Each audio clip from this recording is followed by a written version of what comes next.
I'm Elex Michaelson. This week on The Issue Is, Katie Couric is going there. We talked to her about her relationship with Matt Lauer, that interview with Sarah Palin, her new tour, and more. Broadcasting across California, California's only statewide political show. You're watching The Issue Is. And welcome to The Issue Is. I'm Elex Michaelson. My guest, you see her right there, is Katie Couric. If you've looked at any news over the last few months, you probably know that she's got a new book out. The book is called Going There, where Katie goes there about just about every aspect of her personal and professional life. And Katie is now in the midst of an 11-city tour where she talks about the book, interviews celebrity guests, and she's headed to California. On Friday, November 12th, she'll be at the Orpheum Theater in downtown LA with Jennifer Garner, who she previously chatted with and drank with on Instagram. In the past, Katie danced on Instagram with actor Leslie Jordan. They'll be on stage in San Francisco on Saturday, November 13th at the Masonic. We'll see if they bust out any moves while they're there. For tickets, go to Going There or Ticketmaster.com/Going There. You can head out for the Going There tour. Katie, welcome back to The Issue Is. Congrats on the book, congrats on the tour, and congrats on the dance moves. Thank you very much, Alex. I think I need to work on my dance moves. I think Leslie Jordan's got me beat, but really, thank you so much for having me, and thanks for reading the book. Yeah, the book is fantastic. We'll talk about that in a moment, but let's start, though, with the tour. What is the show like? If I come out next week here in California, I come to the tour, what's my night like? That's an excellent question, Alex, because it really is kind of an amalgam of a lot of things. It's a little like a one-woman show. I do what's kind of a mini TED Talk where I talk about sort of life lessons and sort of how I approach my career. Then I'm revisiting someone from an important issue or story I've covered during the course of my career. In Los Angeles, I'll be talking to Tarana Burke, who will really kind of give us an update on the Me Too movement, because I talk about that in my book. So that's one aspect of the show. Then I talk about my career a little bit more. And then I have a featured guest who I have a substantive conversation with about their life, their career, how they see the world right now. Leslie Jordan will just be a fun conversation. Jen Garner is an amazing person who does so much with Save the Children and Once Upon a Farm. And she just, I think, oozes goodness and joy. And so I'm trying to make it's a little bit of everything for the people who come. I hope they leave inspired and enlightened and feeling good about the world, Alex, which I think is sort of in short supply these days. Yeah, and so let's talk about the book. I got my copy here. As I've said before, you're one of the main reasons that I got into broadcasting, so I'm a little biased. I read the whole book. I feel it's not just good, it's great. There has been so much written about the book. So much of it is wrong. There's small sentences that were taken out of context by people who clearly did not read the book. So I'm not going to ask about RBG or Ashley Banfield or Diane Sawyer. There are like dozens of interviews where Katie talked about that. Look them up if you want to see that. They take up about a page in the book of 500 pages. Or a line, you know, I think that actually says a lot about our modern media landscape, Alex. It feels like we are living through the next chapter of the book where you would break all of this down, because it definitely felt like one of the chapters in the book, the way the book has been responded to. I do want to talk about, though, a major theme of the book, which was this battle over what to call you, which became really a metaphor for a much bigger issue. This was your first day on Today, and listen to how Katie is introduced. This is Today with Bryant Gumbel, Catherine Couric, and Joe Garagiola. Today, how did it sound?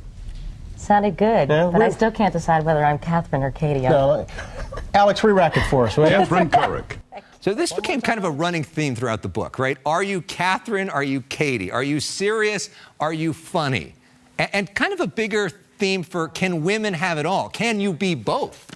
I think for a lot of people, they are categorized. And somehow, if you're funny or friendly and outgoing, that you're perky, which I think, of course, was an adjective I got saddled with. And I think it was sort of diminishing of my abilities and pretty sexist probably too, because I don't think men are called perky. You know, I've always felt comfortable with both of my sides, my Catherine side and my Katie side. But I think it was hard for other people to sometimes square those two aspects of my personality. Yeah, and as much as I've tried to be like you professionally, nobody's ever called me perky over the years. So it's a little I think bit. you're too tall. Yeah. I think you're too tall, and I talk about sort of physicality. You know, Right. I'm on the shorter side. I have this big, gummy, lopsided smile, and I am super outgoing and personable. I mean, that's just my personality. It always has been. But that shouldn't negate the fact that I'm also intelligent Right. and think deeply about topics and can be as tough as you can, Elex, when you're doing a big interview. Yeah, well, we know you can be tough. It seemed like the Today Show was sort of the Goldilocks, though, time for you, right? You got to be Catherine and Katie. Yes. And you got to do a lot of that alongside Matt Lauer. And the two of you were the most successful duo in the history of morning TV. Why do you think it worked so well for the two of you on camera? I really do think Matt is very, very funny and quick-witted, and I don't know why. You know, it's that intangible thing called chemistry when people sort of just are able to throw it back to each other, and for whatever reason, it just worked. You know, there was something professionally that kept bringing you guys back to each other. You write that he tried to bring you back to Today when Meredith Vieira was leaving. You tried to bring him to your syndicated talk show as a co-host. You said you didn't socialize much outside of work during or after your time as co-anchors, but you did go to dinner on November 8th, 2017, and you include a text message from after that dinner. We want to put this up on the screen. Here's what you wrote. In part, thank you for being such a good friend. I treasure you. Matt wrote, we have and always will have that ease and connection. I adore you. Now, weeks after that, he was fired, accused of sexual improprieties. You say that he feels like you betrayed him. Why do you think that is? Well, gosh, it's very complicated, Elex. And I think that, you know, I really did appreciate Matt's friendship, but it was, you know, I would say it was a contained friendship. I write about that dinner we had and feeling closer to him that night than I had in a long time. Now looking back on it, and as I write, it was clear that he was quite nervous about what was to come. And I was just pretty clueless about this other side of him. I hadn't been at NBC since 2006. I was not aware that he was involved in these relationships at work. I think he was extremely discreet, bordering on secretive. And so there was this side of Matt that I really didn't know existed. Do you think he thinks that you should have been there for him more in this moment of crisis and potentially been more of a character witness for him, or you know, that he's not Harvey Weinstein and there's shades of gray with this whole thing? Well, I don't know if there's shades of gray. You know, as I got more and more information as time went on, I started realizing how abhorrent his behavior was. I think probably he thinks that I should have reached out to him and supported him more privately, if not publicly. But it was really hard for me to square the incoming information. And as I got more information and read more and heard more, it was really hard for me to kind of be both supportive of him and supportive of the women that he had mistreated. Right. You say that you have no relationship now and you'll likely never speak to him again. You know, you mentioned the morning show. There's a lot of people who think that Steve Carell's character is based off of Matt and Jennifer Aniston's character is loosely based off of you. So, spoiler alert, this week the two of them who weren't speaking in the show end up stuck in a room together, then this happens.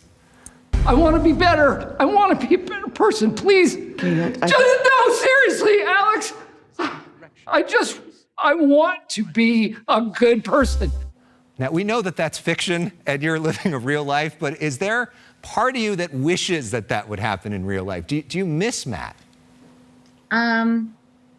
Yeah, of course I do on some level, but I also feel that Matt has a lot of work to do on his own. You know, I think it's so interesting that everyone looks at the women who worked there or the women who sat next to them and, you know, why didn't you know this or what was going on, as if it was our responsibility to be the arbiters of these people's behavior. In fact, I say, why should the onus be on women to learn how to navigate the advances of men? Why can't the onus be on men to stop making them? Having said that, you know, I hope that he figures out why he was so reckless and callous and why he took advantage of young women in the workplace and his position. And I really, really hope that he's done some work in that area. I think he could be a very helpful avatar for this whole issue. But, you know, I think that's up to him. And, you know, it's a two-way street, Elex. He could say, you know, I've done a lot of thinking and soul searching, and I'm really, really sorry I put you in this position instead of the other way around. Yeah, and that's kind of what Steve Carell did in that moment during the show. Up next, the most emotional part of the book. Katie talks about losing her husband and the lessons we can all take from her personal loss. We are talking with Katie Couric, the author of Going There. To me, the most moving part of the book, by far, is when you write about your late husband, Jay Monahan. You talk about his being diagnosed with stage 4 colon cancer, and you struggling to tell him how bad it was. And I know you feel like your experience can be a lesson for the rest of us to talk about grief in a more open way. Yeah, you know, that was the most difficult chapter to write, because I think because I always leaned on the side of hope and always tried to say, we're going to figure this out, we're going to fix this, that it didn't give us space to properly say goodbye. But I just really struggled with that, and I still struggle with that today. And I think you read that play out in the book. And I think in retrospect, if we had gotten some help, either from a social worker or a therapist or somebody to kind of, how do you navigate when your whole life just falls apart? How I wish, you know, Jay had written a letter to Elaine Carey or had done a video for them so they would have something. Luckily, he did a lot of legal analysis about the OJ case, so we do have him, and we have interviews that he did. But, you know, it just was very, very difficult, I think, and I felt a lot of guilt about the way I handled it. And I think something we don't talk about as a culture, you know, we don't talk about death and mortality, and it's too scary for people. Right. And I hope this opens up a conversation for people, so maybe if they're facing a similar situation, they can navigate it better than I did. We've got to take a quick break. Up next, Katie goes there about Sarah Palin and interviewing. Stay with us. We were talking with Katie Couric, author of Going There. The book talks about the good days of her careers and the not so good days. And many of those not so good days were at CBS when you became the first woman to solo anchor the evening news. Looking back, big picture, do you think it was a mistake to take that gig? I wouldn't say it was a mistake. I think that I wish I had done more due diligence. Yeah. I was brought to kind of reinvigorate the format and to change it up. And as I write, Elex, CBS is probably the most traditional old school, you know, / old boys network at the time anyway. Right. And so I think, as I describe it as being sort of the organ, the body rejecting the organ, you know, Well, and I needed some anti-rejection drugs. And this actually made me laugh out loud. When you talked about your replacement, Scott Pelley, let's put him up on the screen. You heard that he entertained guests at his house with an ascot and a smoking jacket? Yes, that was word on the street. And I tell a very funny story about him coming up to me when I was doing the evening news. He had a couple of people who had bought a behind the scenes tour for cystic fibrosis. And he is lovely, but he said, "Katie, I ran into your sister-in-law, Claire, at the Tokenie Club in Darien. She is delightful." And I was like, wow, who talks like that? But anyway, it was very funny. All I could imagine was him in his smoking jacket and ascot saying, And probably a brandy snifter. yeah, saying, And good, that's, honestly, good evening, I'm Scott Pelley. Welcome to my home. I know.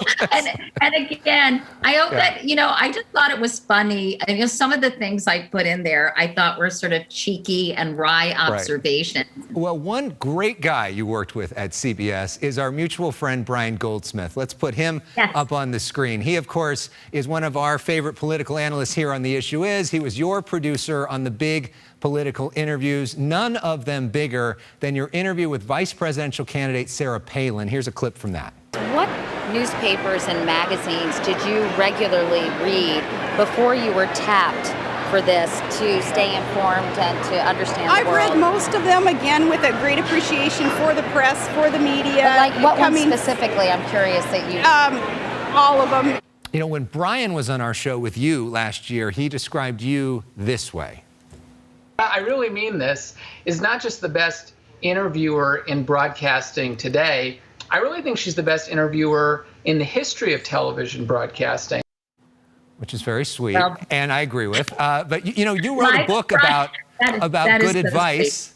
What is your advice to the rest of us when it comes to doing good interviews?